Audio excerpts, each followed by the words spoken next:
एक शाळेतून परत वर्ग आला एवढी काठी आणली अशी ओढली इतकापर्यंत का तुम्ही बसता इतके पंथाला वेगळ्या स्वरूपाने मानत होते.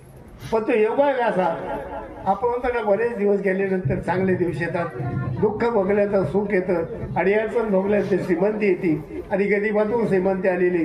तसा आपण अनेक प्रकारे तुम्ही आम्हाला अपमान केलं होतं लोकांनी, ठराविक आपण नाही, लोकांनी आज्ञा लोकांनी पंथाबद्दल इतकी घाणेरडी काही काही प्रथा लावून ठेवलेला आहे.